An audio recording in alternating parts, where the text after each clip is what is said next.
Hi மக்களே, எல்லோரும் எப்படி இருக்கீங்க? நான் நல்லா இருக்கேன். அதுக்கப்புறம் ப்ரெக்னென்சி ஸ்டோரி பார்ட் 2 ஒரு சிஸ்டர் கேட்டிருந்தாங்க. இதுதான் என் பொண்ணுக்கு எல்லாருமே லேப் ரிப்போர்ட்லாம் பார்ப்பாங்க பார்த்தீங்களா, ஸ்கேன் ரிப்போர்ட்லாம்.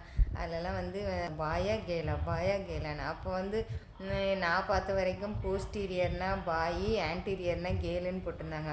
அப்போ என் பொண்ணுக்கு போஸ்டீரியர் தான் இருந்துச்சு. 3 ஸ்கேன் பண்ணும்போதுமே போஸ்டீரியர் தான் இருந்துச்சு. அப்போ நான் ஃபிக்ஸ் பண்ணிட்டேன், நம்மளுக்கு பையன்தான் அப்படின்ட்டு பேரையும் வச்சுட்டேன். சிவராம் கார்த்திக்னு பேரையும் வச்சுட்டேன். அதுக்கப்புறம் டெலிவரி அப்போ பொண்ணுன்னு இதாகிடுச்சு. எங்கள் அம்மா கொஞ்சம் ஃபீல் பண்ணாங்க. ஏன்னா ஃபஸ்ட்டு ஒரு பையன் இருந்து 2வது பொண்ணு வந்துச்சுன்னா கொஞ்சம் ஒரி இல்லாமல் செகண்ட் ப்ரெக்னென்சி எதுனாலும் இருக்கட்டும் அப்படின்னு நினச்சிக்கலாம். ஆனால் ஃபஸ்ட்டு பொண்ணு, இனி பையன் வேணாம்லாம் வேண்டானோ அப்படின்ட்டு நினச்சிட்டே இருப்பாங்க. எனக்கும் கொஞ்சம் பயம் ஆயிடுச்சு. அதுக்கப்புறம் நாங்கள் ஹைதராபாத்துலேருந்து எங்கள் ஹஸ்பண்டு இங்கே திருப்பூர் அதுக்கப்புறம் எங்கள் சித்தப்பா கம்பெனியில் வேலை பார்க்குறதுக்கு மங்களூருக்கு போயிட்டாங்க. என்னையும் கூட்டிகிட்டு போயிட்டாங்க. மங்களூரில் போய் ஒரு 3 மாதம் கழித்து நான் மறுபடியும் ப்ரெக்னென்ட் ஆகிட்டேன். எனக்குன்னா பயம் எங்கள் அம்மாட்ட. ஏன்னா ஃபினான்ஷியலாக ரொம்ப கஷ்டத்தில் இருந்தோமா, இதில் வேறு இந்த ப்ரெக்னெண்ட்டாக வேறு ஆகிட்டோமே. இனி 2 குழந்தைங்கள பார்க்கணுமே, இதுக்கெல்லாம் ஸ்கேனுக்கு போனால் அப்படி இப்படின்னு. இங்கேயுமே எனக்கு மங்களூர்லேயுமே, கர்நாடகாவில் தான், மங்களூர்லேயுமே ஹாஸ்பிட்டல் தாங்க பெரிய இதாக இருந்துச்சு. அங்கே ஃபாதர் முல்லர்னு ஒரு ஹாஸ்பிட்டலில் பார்த்தேன். அங்கே என்னென்னா ஒரு நாள் பார்க்குற டாக்டரை அடுத்த நாள் நம்ம பார்க்க முடியாது. எல்லாமே காலேஜ் ஸ்டூடெண்ட் மாதிரி தான் வருவாங்க. நம்மளை வச்சே லெசன் எடுப்பாங்க டாக்டர் ஸ்டூடெண்ட்ஸுக்கு. அப்போ எனக்கு 6th மந்த்லலாம் என் பேபி சீஃபாலிக் பொசிஷன்ட்டு இந்த தலை கீழே இருக்கிற மாதிரி இருந்துச்சு. அப்போ நம்மளே கூச்சப்படுவோம். நம்மளை படுக்க வச்சுட்டு ஸ்கேன் பண்ணும்போதே ஒரு 10 ஸ்டூடெண்ட்டை வச்சு லெசன்லாம் எடுத்தாங்க. அது ஒரு காலேஜோடு சேர்ந்துருக்கிற ஹாஸ்பிட்டல். அங்கே அங்கேயுமே ஒரு பெரிய கஷ்டம். நம்ம சொல்கிறது அவங்களுக்கு புரியாது. ஆனால் மோஸ்ட்லி தமிழ்நாடு பாய்ஸ்லாம் இருந்தாங்க. படிக்க வந்திருப்பாங்க போல் டாக்டருக்கு. அவங்க தான் முக்கால்வாசி இருந்தாங்க. அதனால் கொஞ்சம் நம்ம லாங்குவேஜில் பேசி மேனேஜ் பண்ணிக்கிட்டேன். ஆந்திராவை விட இங்கே கொஞ்சம் பெட்டராகவே இருந்துச்சு செக்கப்லாம் பண்ணுறதுக்கு. அப்புறம் கிரேவிங்ஸ் எப்படி இருந்துச்சுன்னா, எனக்கு இந்த பையனுக்கு ரொம்ப ஸ்வீட்டு சாப்பிடணுன்னு தான் தோணுச்சு. ஏதாவது வெரைட்டியாக சாப்பிடணுன்னு. ஆனால் மங்களூரில் எனக்கு நம்ம தமிழ்நாடு டேஸ்ட் வேறு மாதிரி இருக்கும். மங்களூர் டேஸ்ட்டு எனக்கு சுத்தமாகவே பிடிக்கலைங்க. அதனால் அதே மாதிரி சாப்பாடும் தான். இட்லி சாம்பார் சட்னி இந்த மாதிரிலாம், இட்லி சாம்பார் சட்னி இப்படி வெரைட்டியாக வச்சு சாப்பிடணுன்னு ரொம்ப ஆசையாக இருக்குங்க. சரி, நம்ம மாவாவது வாங்கலான்னா அங்கே மாவுலாம் இந்த தமிழ்நாட்டு மாதிரிலாம் விற்கவே மாட்டாங்கங்க. நம்ம தான் அரைச்சிக்கணும். என்கிட்ட மிக்ஸி தான் இருந்தது. இதே மாதிரி ஆந்திராவிலையும் நான் மாவரைக்கேன்னு மிக்ஸியில் அரைச்சி மிக்ஸி போயிடுச்சு. அதனால் நான் அந்த தப்பை இங்கே பண்ண மாட்டேன்ட்டு அப்படியே இருந்துட்டேன். ஆனால் எங்கள் சித்தப்பா வீட்டிலேருந்து மாவு அரைச்சி கொடுத்து விடுவாங்க. நான் அதில் இட்லி தோசை இந்த மாதிரி செஞ்சு சாப்பிட்டுக்குவேங்க. அதுக்கப்புறம் எப்படி இருந்துச்சுன்னா, எனக்கு ஃபுல்லாக அந்த பையனுக்கு வாமிட் இருந்துச்சு. அவளுக்கு வாமிட்டே சுத்தமாக இல்லை. நல்லா சாப்பிடுவேன். அவள் மாதமாக இருக்கும்போது, இவன் வயிற்றில் இருக்கும்போது எனக்கு ஸ்டார்டிங்கில் ஃபஸ்ட்டு அந்த 2ஆம் மாதம் போவோம் பார்த்தீங்களா, அப்போ 53 கிலோ இருந்தேன். கரெக்டாக ஒரு 5 மாதம் முடிகிறதுக்குள்ளேயே அப்படியே டோட்டலாக எல்லா வெயிட்டும் போய் 46 கிலோவுக்கு வந்துட்டாங்க. அவ்வளோ வெயிட்டு கம்மியாச்சு எனக்கு. ஏன்னா சாப்பிடாமல் அப்படியே வதச்சி போய் அப்படியே படுத்தே கிடப்பேன். நான் தான் செய்யணும். நான் தான் சொல்லியிருக்கேன்ல, எனக்கு தாளிக்கிற ஸ்மெல்லாம் சுத்தமாக பிடிக்காது. இப்படி எங்கள் சித்தப்பா வீட்டிலேருந்து மாவு அரைச்சி கொண்டு வந்தாலும் ஒரு 2 தோசை சுட்டு சரி ஒரு 2 சட்னி வச்சு ட்ரை பண்ணிடுவோன்ட்டு பார்க்குறதுக்குள்ளே அந்த சட்னி, இந்த தாளிப்பு இதே அப்படியே என்னைய கவுத்தி விட்டுரும். அதனால் நான் எனக்கு அந்த கிரேவிங்ஸ் இருந்துச்சு. அதே மாதிரி நான்வெஜ் என் பையன் வயிற்றில் இருக்கும்போது எனக்கு சுத்தமாக பிடிக்கவே இல்லை. வெஜ்ஜில் நல்லா கூட்டு பொரியல் வச்சு சாப்பிடணுன்னு ரொம்ப ஆசை இருந்துச்சு.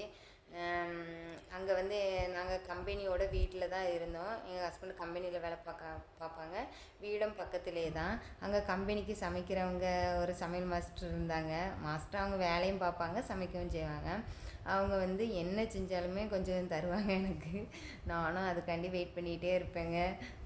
எந்த மீன் கொஞ்சம் இன்ட்ரெஸ்ட் இருந்துச்சு. பொரிச்ச மீன் சாப்பிடுவேன். அதே மாதிரி அவங்க செய்கிற பருப்பு குழம்பு ஸ்கூல் பருப்பு குழம்பு ஞாபகத்தை கொண்டு வரோம். நான் ஸ்கூலில் சத்துணவு சாப்பிட்ருக்கேன்ல, அங்கே தண்ணியாக குழம்பு ஊற்றுவாங்களா அதே மாதிரி இங்கேயும் பருப்பு குழம்பு வைப்பாங்க. அப்புறம் காலையில் கஞ்சி, அந்த கஞ்சி அது வந்து குண்டு அரிசி மாதிரி இருக்குமா, கஞ்சி துவையல் அரைச்சி வச்சுருப்பாங்க. மொத்தத்தில் நான் சமைக்காமல் கம்பெனி சாப்பாட்டையே சாப்பிட ஆரம்பிச்சிட்டேங்க. அப்புறம் வந்து ஞாயிற்றுக்கிழமை சிக்கன்லாம் செய்வாங்க, அதெல்லாம் எனக்கு பிடிக்காது.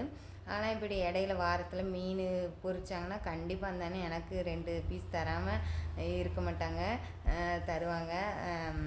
அதாவது அந்த 8 மாதம் வந்து நாங்கள் தனியாக இருந்ததுக்கு வந்து எனக்கு நல்லாவே கம்பெனியில் வந்து கொடுப்பாங்க. என்ன ஏதாவது செஞ்சாலுமே கொஞ்சம் கொஞ்சம் தருவாங்க, நான் வாங்கி சாப்பிட்டுக்குவேன். மற்றபடி வெளியெல்லாம் யாருக்கிட்டுமே பேச முடியாது, ஏன்னா அவங்க எல்லாருமே கன்னடக்காரங்க, நம்மளுக்கு கன்னடம் தெரியாது. அதனால் அந்த கம்பெனிக்குள்ளே வீட்டுக்குள்ளேயே இருந்து 8 மாதம் எப்படிடா தப்பிக்கலான்னு பார்த்துட்டு இருந்தேன். அப்புறம் 8 மாதம் கழித்து வந்துட்டேன். அதுக்கப்புறம் வந்து எங்கள் சித்தப்பா வீட்டிலேருந்து சிக்கனு மட்டன்லாம் செஞ்சாங்கன்னா ஞாயிற்றுக்கிழமை வரோம். அதை வந்து எங்கள் ஹஸ்பண்டு கேட்பாங்க, வேணுமா அப்படின்ட்டு. நான் வேண்டான்னு சொல்லுவேன். உடனே அவங்களே சாப்பிட்ருவாங்க. ஏன்னா எனக்கு அந்த அதான் சொல்கிறேன்ல, நான்வெஜ் வந்து பிடிக்கல. எனக்கு இந்த பையனுக்கு ஃபுல்லாக வாமிட் இருந்துச்சு. அதனால் எந்த சாப்பாடுமே சாப்பிட முடியாது. இந்த மாதிரி கஞ்சி தண்ணி, இந்த பருப்பு குழம்பு தண்ணி, இந்த மாதிரி தான் சாப்பிட்டுக்கிட்டு இருந்தேன். அதுக்கப்புறம் வந்து 8 மாதம் கழித்து நான் வந்துட்டேன் வீட்டுக்கு. அப்புறம் எங்கள் அம்மா வடை பாயசத்தோட சின்னதாக ஒரு வளைகாப்பு செஞ்சாங்கங்க. கேட்டால் எனக்கு நான் நினச்சேன் ஃபஸ்ட்டு பிள்ளைக்கு மட்டும்தான் செய்வாங்க, செகண்ட் பிள்ளைக்கெல்லாம் செய்ய மாட்டாங்கன்னு. ஆனால் வீட்டோட எங்கள் அம்மா சின்னதாக ஒரு வளைகாப்பு மாதிரி செஞ்சு எல்லாமே சமைச்சு போட்டாங்கங்க.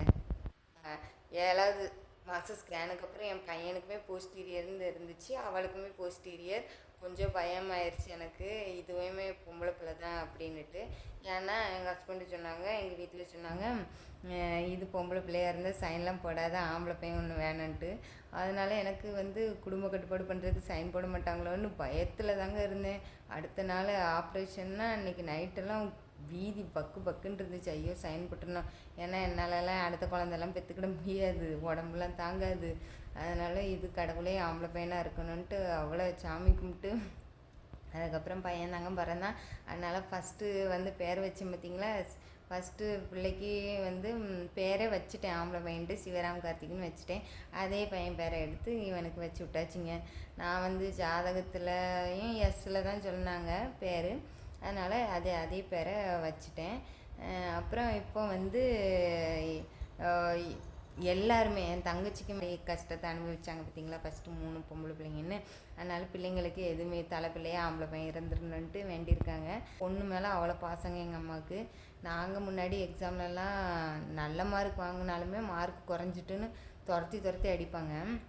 இந்த பிள்ளை ஃபெயில் மார்க் வாங்கி வச்சுருக்கு, அதுக்கு வந்து ஒன்றுமே திட்ட மாட்டேங்கிறாங்க. அவளுமே சொல்கிறா, 60க்கு 11 வாங்கியிருக்கேன்ல, 11 வாங்கிட்டேன்ல, அதனால் இவ்வளோ மார்க்கு வாங்கியிருக்கேன்லான்னு அவளே பேசிகிட்ருக்கா. என்ன சொல்கிறதுங்க. அதான் 2 பேருமே இப்படி தாங்க பெற்று வளர்த்தாச்சுங்க ஒரு வழியாக.